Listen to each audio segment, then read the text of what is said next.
I just want to start off by saying if you want an answer at the end, prepare to be disappointed. There just isn't one. I was an intern at Nickelodeon Studios for a year 2005 for my degree in animation.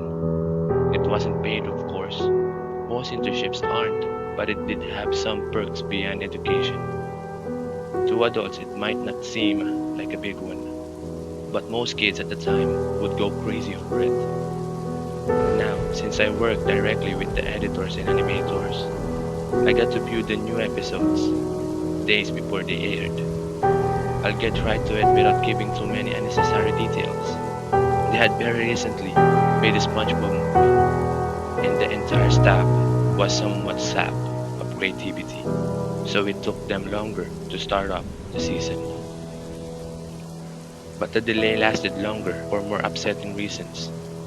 There was a problem with the Series 4 premiere that set everyone and everything back to several months.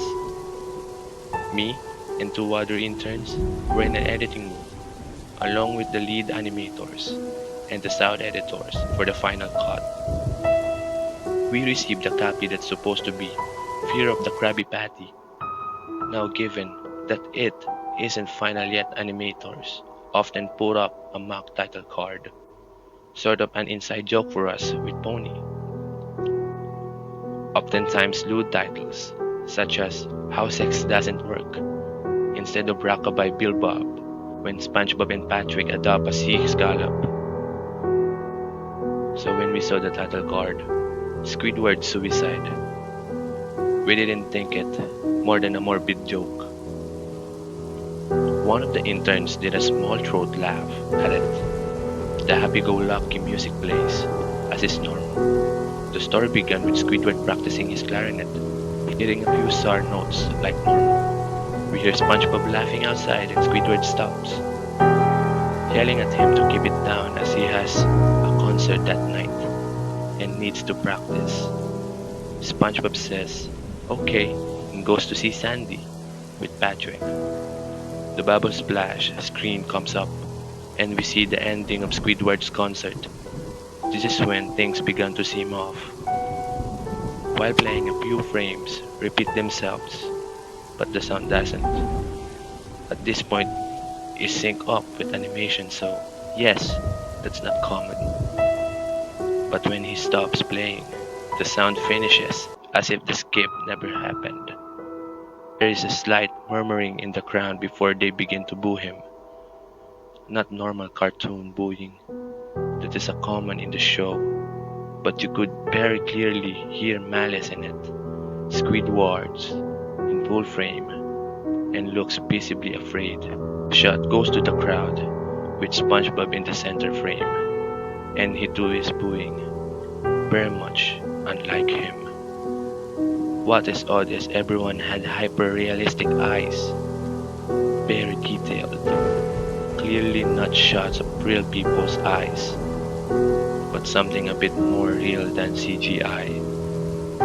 The pupils were red. Some of us looked at each other, obviously confused, but since we weren't the writers, we didn't question it, appeal to children see it. The shot goes to Squidward sitting on the edge of his bed, looking very forlorn. The view out of his porthole window is of a night sky, so it isn't very long after the concert.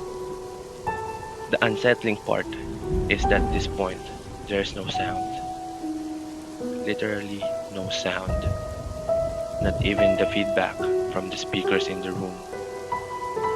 It's as if the speakers were turned off, though their status showed up them working perfectly. He just sat there, blinking in the silence, for about 30 seconds. Then he started to sob softly.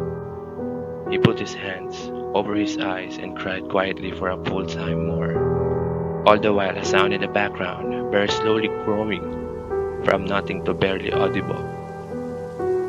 It sounded like a slight breeze through the forest. The screen slowly begins to zoom on his face. By slow I mean it's only noticeable if you look at shots 10 seconds apart side by side. His sobbing gets louder, full of hurt and anger. The screen then twitches a bit. The screen then twitches a bit, as if it twists in on itself for a split second, then back to normal. The wind through the trees, sound gets slowly louder and more severe, as if the storm is brewing somewhere. The eerie part is this sound in Squidward's sobbing. Sounded real, as if the sound wasn't coming from the speakers, but as if the speakers were holes. The sound was coming through from the other side. As good as sound as the studio likes to have, they don't purchase the equipment to be that good to produce sound of the quality. Below the sound of the wind and sobbing very faint, something sounded like laughing. It came at odd intervals and never lasted more than a second.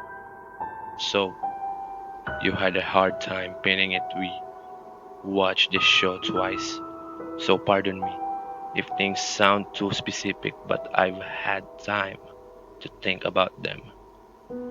After 30 seconds of this, the screen blurred and twitched violently, and something flashed over the screen as if the single frame was replaced. The lead animation editor paused and rewound frame by frame. What we saw was horrible. It was a still photo of a dead child. He couldn't have been more than 6. The face was mangled and blood-eyed, one eye dangling over his upturned face. Pop. He was naked down to his underwear, his stomach crudely cut open, and his entrails laying beside him. He was laying on some pavement that was probably a road. The most unsettling part, there was a shadow on the photographer. There was no crime tape, no evidence tags or markers, and the angle was completely off for a shot designed to be evidence. It would seem the photographer was the person responsible for the child's death. We were of course mortified, but pressed on hoping that this was just a sick joke. The screen flipped back to Squidward, still sobbing louder than before, and half body in the frame. There was now what appeared to be blood running down his face from his eyes. The blood was also done in a hyper-realistic style, looking as if you touch it, you get blood on your fingers. There were even snapping sounds of branches, the lapping at deep baritone, lasting at longer intervals, and coming from frequently. After about 20 seconds, the screen again twisted and showed up a single frame photo. The editor was reluctant to go back. We all were, but he knew he had to this time. The photo was of what appeared to be a little girl, no older than the first child. She was laying on her stomach, her barrettes in a pool of blood next to her. Her left eye was to pop out and pop. Her entrails were piled on top of her above another crude cut along her back. Again, the body was on the street, and the photographer's shadow was visible, very similar size and shape to the first. I had to choke back, vomit, and one intern, the only female in the room, ran out.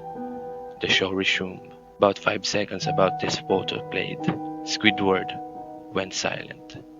As did all sound like it was when this scene started. He put his tentacles down his eyes. Were now down in a hyper-realism like the others were in the beginning of the episode.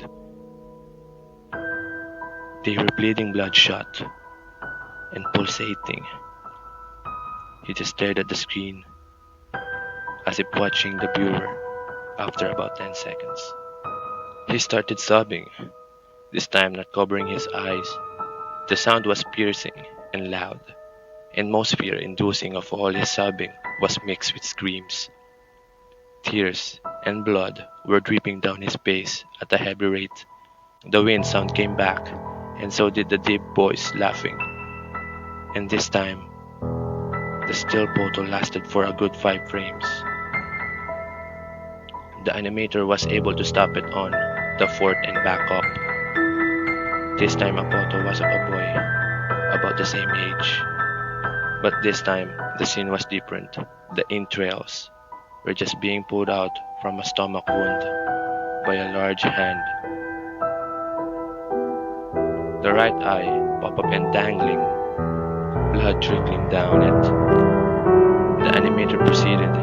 It was hard to believe, but the next one was different, but we couldn't tell what. He went on to the next. Same thing. He went back to the first and played them quicker, and I lost it. I vomited on the floor. The animating and the sound editors gasping at the screen. The frames were not as if they were 5 different photos. They were played out as if they were frames from a video. We saw the hand slowly lift out the guts. We saw the kid's eyes focus on it. We even saw 2 frames of the kid beginning to blink. The lead sound editor told us to stop. He had to call into the creator to see this. Mr. Hellenberg arrived within about 15 minutes. He was confused as to why he was called down there. So the editor just continued the episode. Once the few frames were shown, all screaming, all sound again stopped. Squidward was just staring at the viewer, full frame of the face, for about 3 seconds. The shot quickly panned out, and the deep voice said, "Do it." And we see in Squidward's hands a shotgun. He immediately puts the gun in his mouth. Realistic blood and brain matter splatters the wall behind him and his bed, and he flies back with the force. The last 5 seconds of this episode show his body on the bed, on his side, one eye dangling on what's left of his head above the floor, staring blankly at it. Then the episode ends. Mr. Hellenberg is obviously angry at this. He demanded to know what the heck was going on. Most people left the room at this point. It was just a handful of us to watch it again. Viewing the episode twice only served to imprint the entirety of it in my mind and caused me horrible nightmares. I'm sorry I stayed. The only theory we could think of was the file was called by someone in the chain from the drawing studio to here. The CTO was called in. The analysis of the file showed it was edited over the new material. However, the timestamp of it was a more 24 seconds before we began viewing it. All equipment involved was examined for foreign software and hardware, as well as glitches, as if the timestamp may have glitches and showed the wrong time. But everything checked out fine. We don't know what happened, and to this day, nobody does. There was an investigation due to the nature of the photos, but nothing came of it. No child was seen, identified, and no clues were gathered from the data involved, nor physical clues in the photo. I never believed in unexplainable phenomena before, but now that I have something happen and can prove anything about it, beyond anecdotal evidence, I think twice about things.